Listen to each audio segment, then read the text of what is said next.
You would take your Bibles this morning and turn to the book of Romans. Bill texted me, I think on Thursday, and asked if I would fill in his devotion. And to be honest, the last 3 days have just literally flown by for me. We did engagement photos yesterday, and then we were all around Lexington and Richmond. And Friday I worked a 13-hour shift, got home, ate a little bit, sat down, and fell asleep. So hopefully the thoughts that I have this morning for the devotion hopefully they make sense to you. Hopefully that you can receive something out of it. One time I was visiting down in Richmond at Newbie Baptist Church, and Brother Guiley brought a message, and he's like, I have no idea really why the Lord put this message on my heart, but he preached the message, and at the end of the message he thought, well, I hope somebody got something out of that. And sure enough, I walked away getting something out of it. So hopefully the Lord will use his word this morning in the same way. And in the book of Romans in chapter 11, we're going to read the first 5 verses here of Romans chapter 11.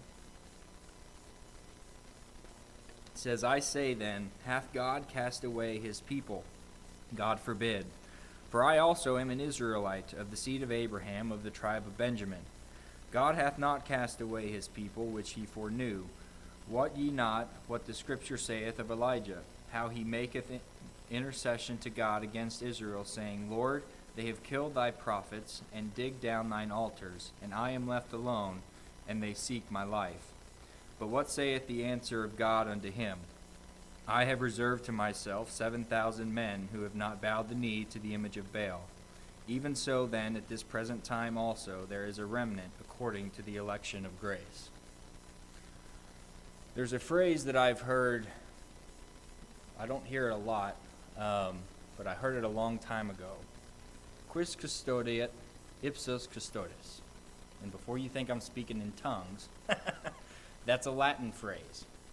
And the translation of that Latin phrase roughly translates to, who guards the guardian? Who guards the guard? When there's somebody who's put in charge to protect a city, protect a people, protect something, and that's their role, who protects them? Who stands behind the guard and says, I've got your back? Who stands behind the protector and says, I'll take care of this if you can't? That's his job, that's his role, that's the way we see it. And a lot of times I feel like when we have somebody put in that role ahead of us, when we have somebody in that kind of a leadership role, we take for granted the toll that takes. We take for granted the amount of responsibility that entails. And we say, oh, he's got it. Maybe it's at work. Oh, I can't do this, but the supervisor, he's got it. The boss, he's got it. Don't worry about it, he's got it. Every day it's he's got it, he's got it, he's got it. And that boss may go home and just sit there and just be like, man, what do I have to do? Every day is something else that I've got to deal with. Something else that's going to wear me down. And we see illustrations of that throughout Scripture. We can think about Moses as he led the Israelites out of Egypt. When they came to Mount Sinai and Moses went up on Mount Sinai and was receiving the 10 Commandments from God, and he came back down, what did he find except God's people who had been delivered from Egypt, who had been delivered from the Red Sea, who had been delivered from bondage, worshiping golden calves? And not only that, but his brother, who was supposed to be leader with him, his brother Aaron, made the calves that the Israelites were worshiping. So the leader goes up and does what he's supposed to do. He goes up and he's sitting with God and he's receiving the 10 Commandments. He's receiving the Word of God and written in stone, only to come back and find that everyone is just forsaken everything. Everyone's worshiping idols. Everyone's doing what they want to do. What about Esther? Who was going to protect Esther? Esther was called upon as the queen to go before the king and make intercession for the Israelite people. What happened if the king didn't spare her life? Who was going to protect Esther? What about David as a shepherd? When David went and stood before Saul and said, Saul, I can take down Goliath. And Saul said, well, you're just a ruddy little kid. You can't do anything. And David says, well, let me tell you a couple of stories here. I'm the shepherd for my father's sheep. My father has put me in charge of his flocks and in charge of his herds. And while I was out tending to the herds, a lion came and took one of the lambs. And another day a bear came and took another lamb. And I'll tell you, King, both of those times I went out and I slayed that bear and I slayed that lion. And I protected the sheep. What if he didn't? What if the bear overtook David? Then what? Then what happens to the sheep? The sheep get scattered. Word doesn't get around back then the way that it does now. It would be on the 5 o'clock news if David was slain by a lion, you know. But back then, if the shepherd was killed and he's the only shepherd, how long is it going to take before they find out David's in trouble? David's been hurt and the sheep are unguarded. Who protects David? Who protects the shepherd? What about Daniel in the lion's den? Again, none of these are illustrations that we don't understand, but looking at it from maybe a little bit of a different perspective, Daniel stood for the Lord against even the king, King Darius. The advisors to the king said, look, if anybody doesn't pray to our gods, then they should be thrown in the lion's den. You should make a decree. They're going after David. I'm sorry, they're going after Daniel. But Daniel said, I don't care. I'm going to pray. I'm going to do what God has called me to do. I'm going to be the person that stands on the outside and says, I'm going to do what's unpopular, but I'm going to do what's right. Many times, unfortunately, what is right is often unpopular. My parents have a sign, and I know I've mentioned it before, but it just sticks out in my head so often. My parents have a sign in their house that says, never confuse the will of the majority with the will of God. Even Moses, going back to the illustration of Moses, when he found the Israelites worshiping idols, he stood about the camp and he said, who will stand with me for God? Who's going to stand on the outside? Who's going to come away from the crowd that's doing the wrong thing? And who's going to stand on the outside with me and stand with God? And the only people that stood with Moses was the tribe of Levi. And that was the subject matter of the message that Brother Guiley brought that night, was standing outside against everyone else. Who's going to stand outside and say, you're doing wrong, but this is right? It's unpopular, but this is right. And the tribe of Levi, after that happened, after they stood outside with Moses and said, we're going to stand with God, their work wasn't over. They were called to be the prophets, or not the prophets, I'm sorry. They were called to work in the temple. The term is escaping my brain at the moment. But they worked in the temple. They gave the sacrifices. They were responsible for making sure the sacrifices were done right. Just because they stood on the outside with Moses that one time doesn't mean that their service was over. They had to serve God more and more and more. And quite frankly, if you look, depending on how you look at it, they received the highest calling of all the tribes of Israel because they were the ones in charge of the sacrifices to God. They were the ones in charge of being the intercessor between man and God.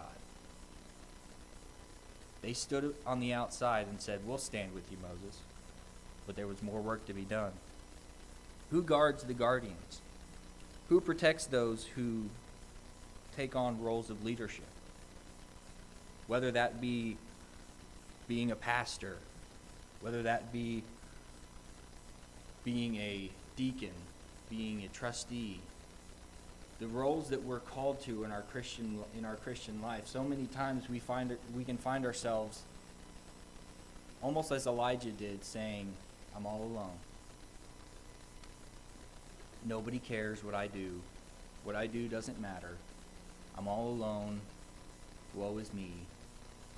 And that's a hard place to be, and it's very tempting. Our flesh Satan wants to use our flesh to discourage us and say, you're not doing enough, you're not good enough. Who guards the guardians? Of course, the first answer is God guards the guardians, doesn't he? God guarded Daniel. God protected Esther. God protected David. God used Moses. So many times the Israelites were just rising up and saying, Moses, we don't want you anymore. We don't want you anymore. And God would intervene, sometimes by a plague of some kind, sometimes just by an action of bringing water out of the rock. The Israelites rising up, we're thirsty, we're going back to Egypt. God said, okay, here's a rock. We can get water out of the rock. You drink and then you'll be happy. Who guards the guardians? The second answer, I would say, should be all of us. We should all pray for each other. It doesn't even matter if you're in a role of leadership. We all face struggles and trials every day. Times where we want to quit, times where we want to give up. Pray for one another. Remember one another in prayer. And not only that, Tim Gadd, I enjoy spending time with Brother Tim Gadd over at Bethel Baptist Church. We go fishing sometimes, we talk, and I'll tell you, every once in a while, he'll text me and he'll just say, I'm thinking about you. I hope you're doing all right. I'm praying for you. I hope you have a good day. It can mean the world. You can catch somebody on a bad day and just say, I'm praying for you. I hope you're having a good day. And it can take that day and just turn it around. Pray for one another. Guard one another. Ask God to protect each other and to use each other in a mighty way every day. Brother Gary Frisbee, if you would dismiss us in a word of prayer.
talents. There is another one that will come up later, also dealing with talents, but it is totally different than this one is. So we'll finish up this one, and this would normally be Bill's day, but he is out in Montana, Colorado, somewhere out west, way up on one of those tall mountains skiing. And I told him if he breaks his neck, it's nobody to blame but himself for being dumb enough to get on a pair of skis and slide down the side of a mountain at 200 miles an hour and try to negotiate all of that stuff. But this is something his boss, the owner of his company where he works, takes them. I don't know, does he take everybody or just the supervisors? I know he takes the supervisors, but I don't know if he takes anybody else or not. But he takes them every year and covers all expenses for them, which, not a bad gig if you can get it. But he is out today because this is their annual Risk Your Life Week. So pray for them that they'll make it back safely. He asked me, what are we going to do? Because my time will come back up in 3 weeks now. And I said, we'll work that out. He's going to cover a whole bunch of time to make up for me. But anyway, we've looked at the parable itself. The king gave 3 of his servants a large sum of money. One of them got 5 talents, one got 3 talents. One got 5, one got 2, and one got 1. And we saw what happened. 2 of them went out and invested to the best of their ability.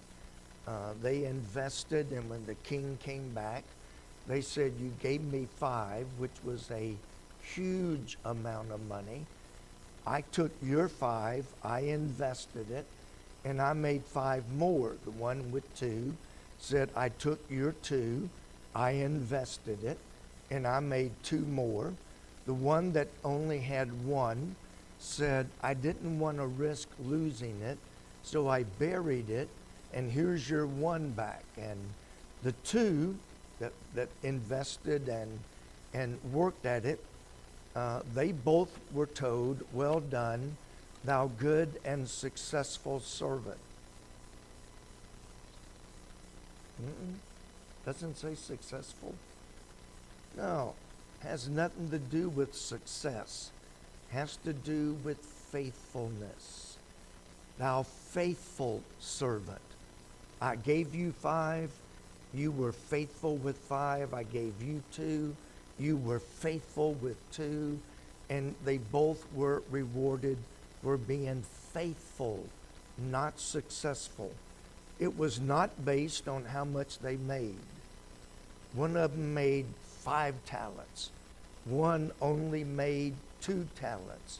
But they were equally faithful. And that's what the king judged. Now, the final lesson is some lessons for us. Notice the king gave them their talents and then went to a far country. He left them. I'll be back, but I don't know when. You don't know when, but you do know I will be back. So you watch for me and be faithful until I come back. How long are you going to be gone? Don't worry about it. Just be faithful until I come back.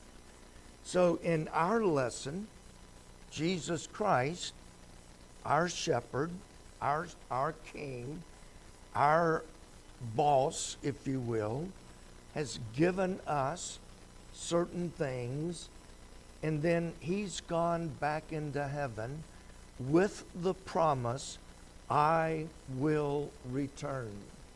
Well, when you coming back? Don't worry about it.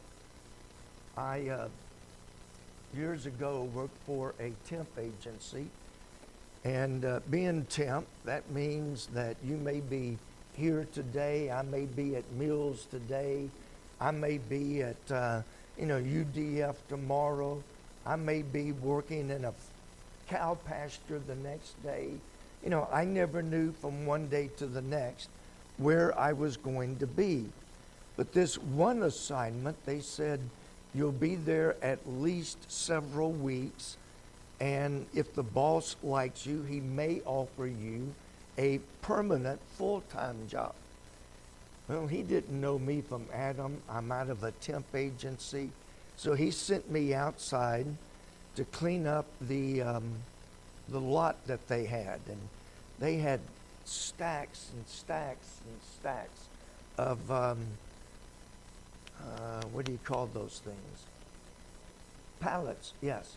They had stacks and stacks and stacks of pallets. He said, I want you to stack them up by size. Well, I'm out there measuring, okay, this one's 36. Here's a 36 stack. And I'm out there measuring. And every once in a while, I would catch a glimpse of him back at the factory, peeking around to see if I was being faithful. He didn't think I ever saw him, but he would be peeking around to see if I'm goofing off or if I'm actually working. I was actually working. Several weeks later, they offered me a full-time job, but I had to work on Sundays, so I turned it down. But they did offer me a full-time job, but he had to know if I was going to be faithful. And it was hot summer, and you think they're either 24, 36, 48. No, there was 30 and 5/16. There was 33. There was 31 and a half. There was as many different sizes as there were stacks. And so when I got them all divided, we loaded them on an old truck, strapped them down, took them to the junkyard, and dumped them.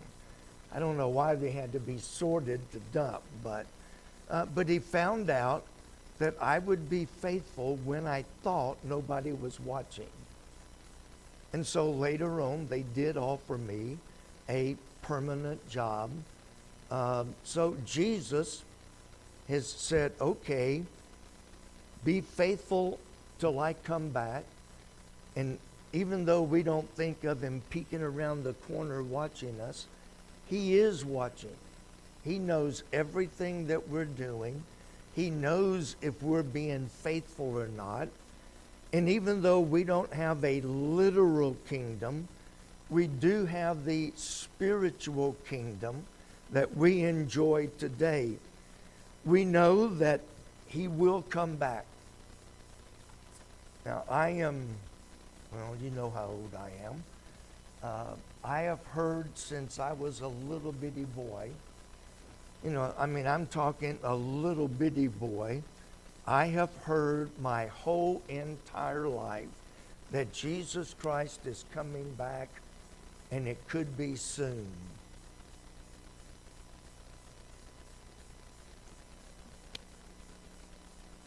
I don't think 70 years is soon.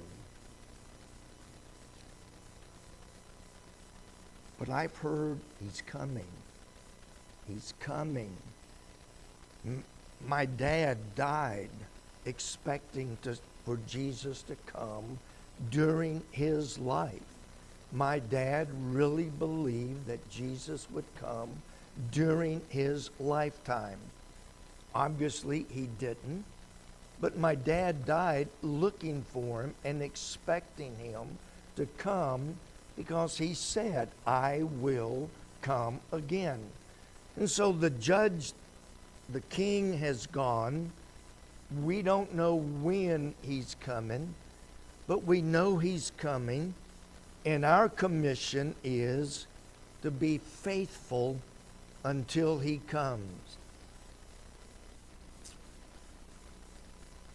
We've been entrusted with certain talents. Now, I said earlier, a talent in the New Testament was a huge sum of money. Casey, I believe you were talking the other night. How much was a talent of money in that day? I'm sorry? Yeah, he was showing me the other night, so I thought as young as he is, his mind would remember.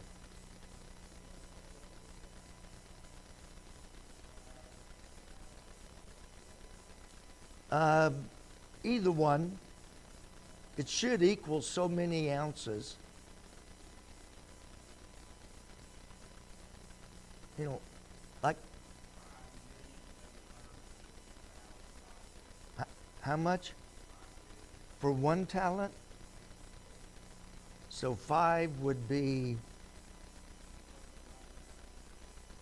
75 pounds of gold. I wonder what the current gold price is.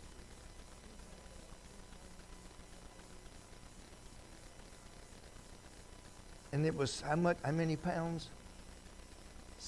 75 pounds times 3,000. Is that ounce?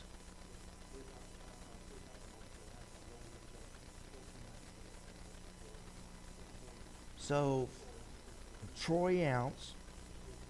It's 14 ounces per pound, 75 pounds. That's a lot of money. God hasn't given me that much yet. Somebody said, are you a millionaire? And I said, we're working on our second million already. We gave up on the first million. So we're working on our second, hoping we do better than we did our first. But that's a lot of money. Either way you look at it, that's a lot of money. And so that's how much he entrusted these men with. I'm giving you 75 pound, assuming it was a troy pound, times 14 ounces at times 3,000. My calculator won't go that high. How much? Per pound? That's all?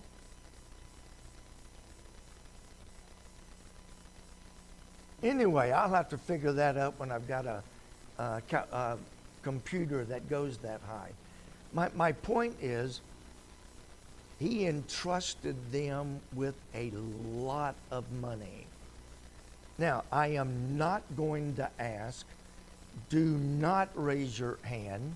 I don't think anybody would or could. But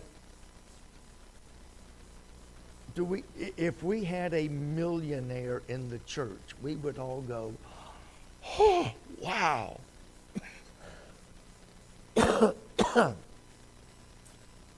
I can remember when he's got $1,000, he's rich. Now, he's only got $1 million, he's poor, But that's what God has, whatever you've got is what God has given you. And it's like, I have $1 million. No, you don't. I hate to pop your bubble, but you don't have $1 million. Yes, I do. It's right there in the bank. You don't have $1 million. You're shaking your head yes. You know why? Because everything I own is entrusted to me by the King, and it isn't mine, it's his. Belongs to him. He's just given it to me to use until he comes back. If you think about it that way, it changes your perspective. When I worked at Answers in Genesis, I was in charge of purchasing. And boy, I spent lots and lots and lots of money. But it wasn't my money. You know, when I spent money, when I ordered something or bought something, I was actually using money that God had given to Answers in Genesis. I was using God's money through Answers in Genesis, and I had to account for every penny. Every penny had to be accounted for. I get to spend, it was nothing for me to spend. Well, when I first started, I'd have to get permission to spend $100 because they didn't have it. Mike, we're out of toilet paper. Do we have money I can go buy toilet paper? Nah, not today. Just put a catalog in there, you know. But then once they got off to a good footing, I could spend 10, 20, 30, 50, 100,000 and never blink twice. You know, just like that. But it was never my money. And it's like, oh, you have 100. No, I didn't. I got to spend 100,000 on certain things, but it was never my money. It was always Answers in Genesis money that God entrusted them with. And I was accountable, literally, for every penny that I spent. And then the CFO, Chief Financial Officer, would go over my reports and make sure that I was being honest. You know, we had checks and double checks and all kinds of things. So it's like, I'm worth $1 million. No, he owns the cattle on 1,000 hills. He owns the gold in every gold mine. And he simply entrusted me with a portion of that to use for him and to see how faithful I will be. You know, to see if I'm gonna, I can buy all kinds of things and disguise it so that it looks like an AIG expense, but I can take it home and keep it for myself. Yeah, I could have. Till I got caught. But would that have been faithful? No, I would have been very unfaithful. But we have been entrusted with certain goods. Paul mentions that in Ephesians, whereof I was made a minister according to the gift of the grace of God given unto me. In other words, Paul recognized that being called to preach was a gift of God for which I am to be faithful. And I really appreciated Casey's devotion because, and I've heard this in much of my ministry, that's the preacher's job. You really know what the preacher, do you really know what the preacher's job is?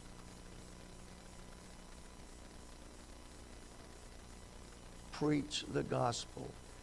That is a huge part of it. The other part is to feed the sheep. When I fell off of the ladder, my wife knows this, but no one else knew this, and probably still don't know it until I'm fixing to tell you. We had a battle with the church's insurance because, you know, I was covered under workers' comp. Church pays, I don't know what it pays a year, because if I get hurt, I'm not covered under liability or anything else. If the church doesn't have workers' comp, my insurance, my personal insurance, will not cover because it was an on-the-job related incident. I'm sure you understand. My insurance would say he was hurt on the job, we're not paying. Workers' comp said, we're not paying because it's not the job of the pastor to be changing light bulbs. That's the trustee's job.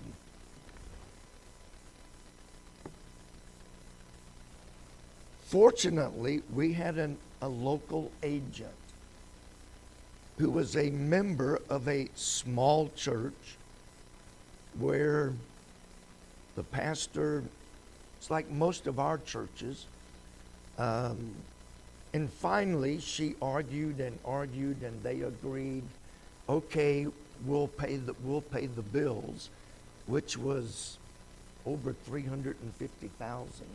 Pretty expensive ladder.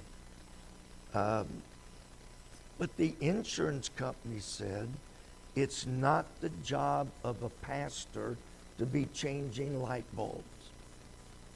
And the lady said, I don't know where you go to church, but you don't know much about churches. In small churches, the pastor changes light bulbs, vacuums the floor, cleans the toilets. You know, the pastor does pretty much everything. And they investigated and found out that in a small church, the pastor does just about everything. And they agreed to pay because, unbeknownst to them, in a small church, that is the pastor's job.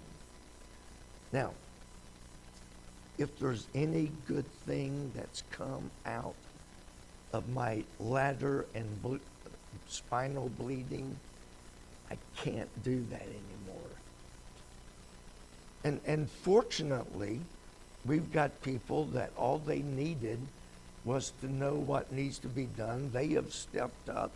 They have now taken over much of that.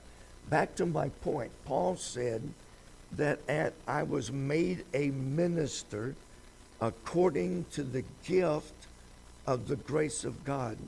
Romans 12:6.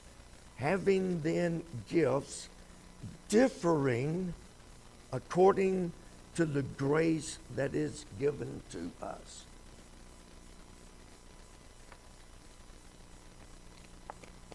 Your job is not necessarily the same as someone else's job. You look around and say, well, how come she's not doing this or that? Because God hasn't given her the ability to do that.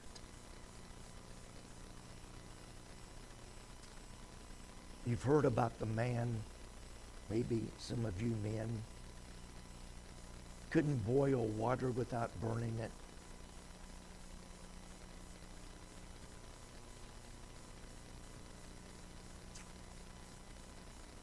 We have got some fantastic cooks in church.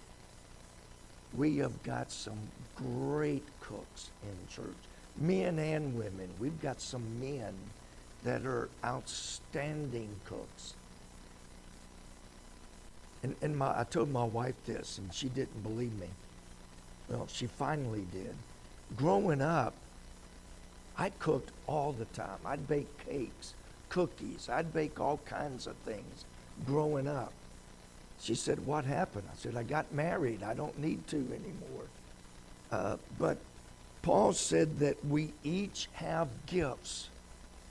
Every one of us have gifts that differ from one another. And the gift that we have is according to the grace that God has given us. The talent God gave you may not be the talent God gave me. In a body, my big toe is not at all like my liver. Does that mean it's not important? No, my liver does totally different things than my toes do. But we're all important. Your gift may be different, but it was given to you by God. And God has entrusted you with whatever talent you have, and He expects you to use that talent. We have some people that have great voices. We have some that don't. I'm not pointing fingers at anybody, but church my wife grew up in Ohio, they had one man, and great guy, deacon of the church, great worker. He could not carry a tune in a bucket. He could not carry a tune in a bucket. But he had other gifts, other talents, things that he could do that nobody else could. Well, what are some of our talents? Very quickly, our money is a gift from God. Boy, don't you wish you were a millionaire? I used to say yes, but then I started saying, God gives me what He knows He can trust me with. If He could trust me with $1 million, He would give it to me. I think I would do just fine. But God knows what I would really do. And so He gives me enough, but no more, because if He gave me more, I might not need Him. I'm a millionaire. I don't need God anymore.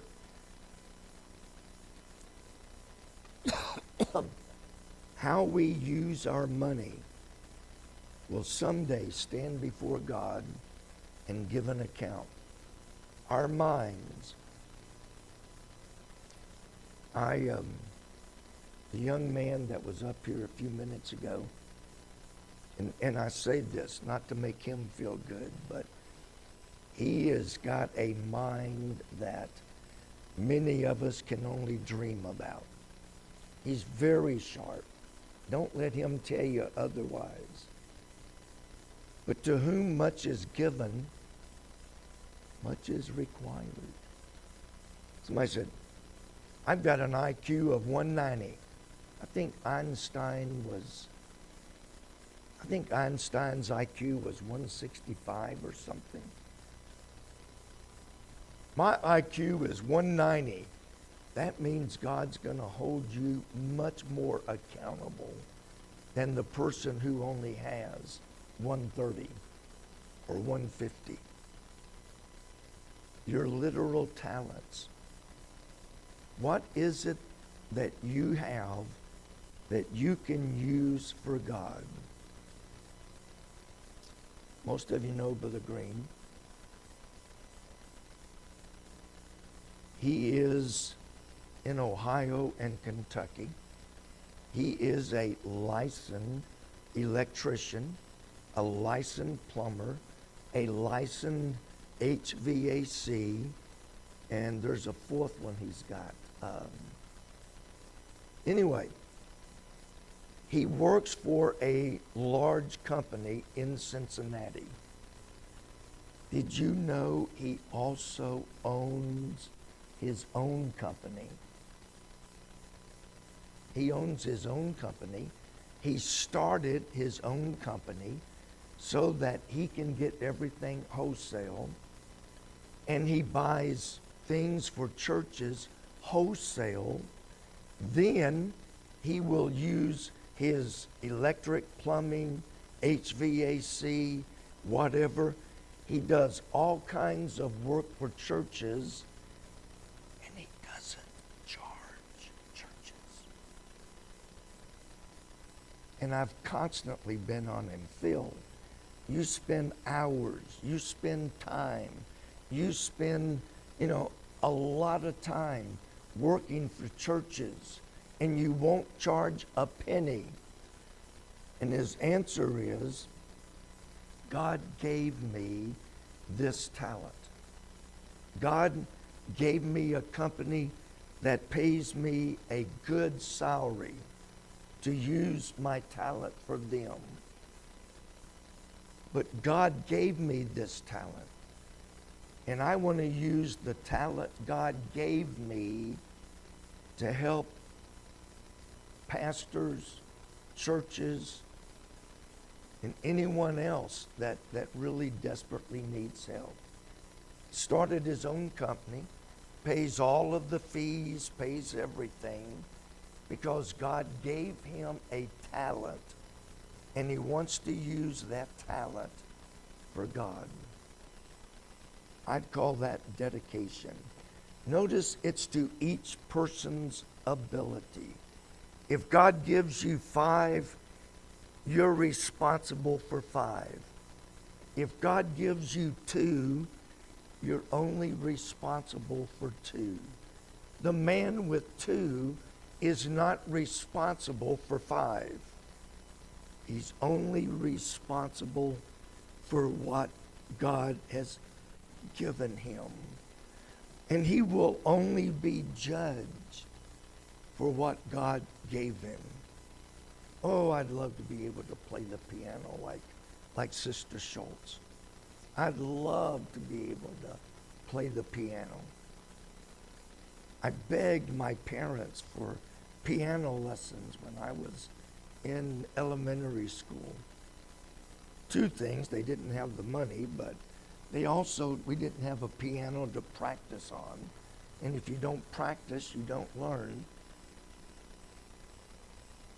But oh, I wished I could do what so-and-so does. God hasn't given you that ability. Be faithful with what God has given you. All right.